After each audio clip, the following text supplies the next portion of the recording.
quiz time for you guys. Now, what do you reckon the number one problem with selling electrical goods on Amazon is? Type in the little question area while I slurp on my coffee. I need this stuff intravenously.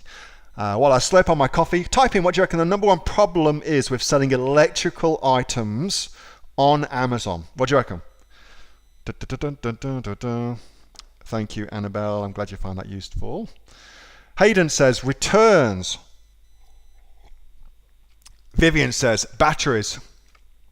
Colin says conforming to AU standards. Melissa says malfunctions. Athena says batteries. Melissa says voltage issues. Faults says Lizzie. Warranty says Rich. Faulty says Jenny. Certification says Brian. Elaine, you've nailed it. That's exactly what I think too. Tamara says bad reviews. Rachie says faulty products. Connie, high returns, not working. Santo says returns. Safety, quality, compatibility, faulty batteries.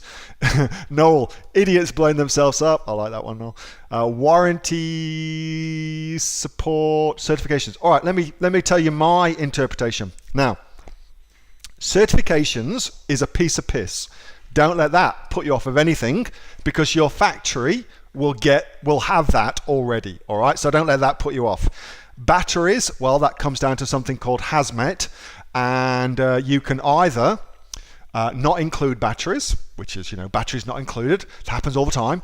Or you can include batteries and just get your hazmat safety certificate. Again, it's a process to get it, but it ain't difficult. It's just a process. So that's no dramas. Warranties, returns, well, you get that on Amazon anyway. There's always going to be a percentage of folks who are going to return stuff regardless of the efficacy of what you're selling. You'll get those returns anyway. Part and parcel of what we do. So it's not that either. No. It's none of those things. For me, the problem is Chinese sellers. Now, here's why. To understand why, you've got to understand that when you are buying something on Amazon, let's take this for instance. When you buy a Fire Stick from your manufacturer in China, your manufacturer in China has not created every single component of that product. What they have done is the manufacturer, the factory, has got some of their own components that they've manufactured, and then they have purchased from other factories, also in China, other components that they then ship into their factory, and then the product is assembled in that factory. So that's how that process works, all right? So, important thing for you to know is, because of that, it is extremely difficult to get changes made to complex electrical items.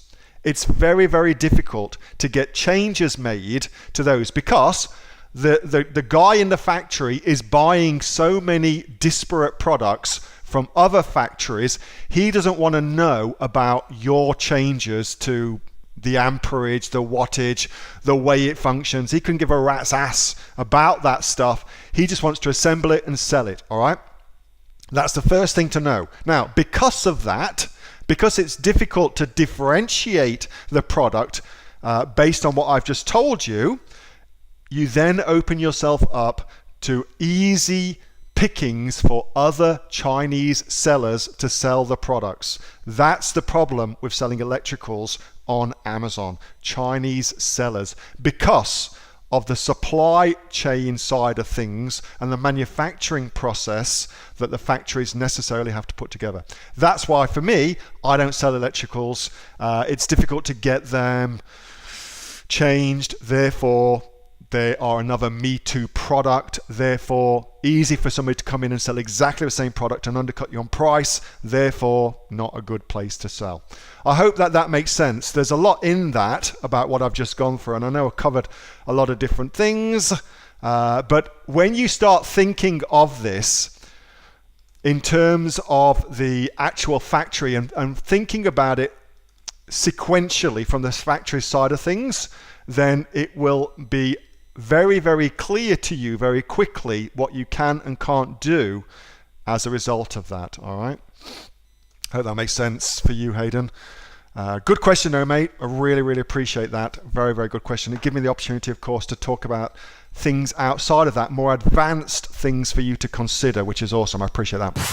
Hey, thanks so much for watching that video, and I hope that you got some massive value from it. Before you go, do you live in Australia? If you do, this is for you. Would you like to learn how to sell things on Amazon here in Australia? Would you like to know what sells really, really well and what sells for the maximum amount of profit? Would you like to know where you can source those products from, whether that be in China or here in Australia, and how to source them so you pay bottom dollar and get maximum value for what you're doing?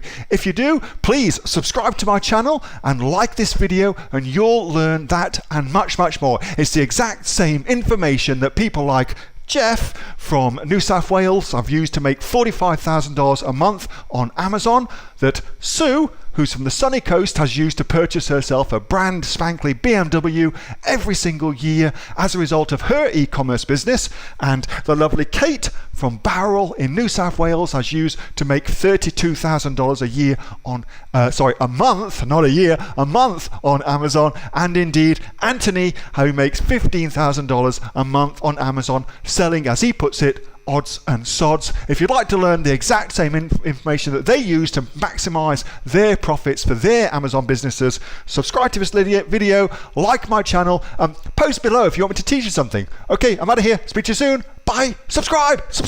Do it now.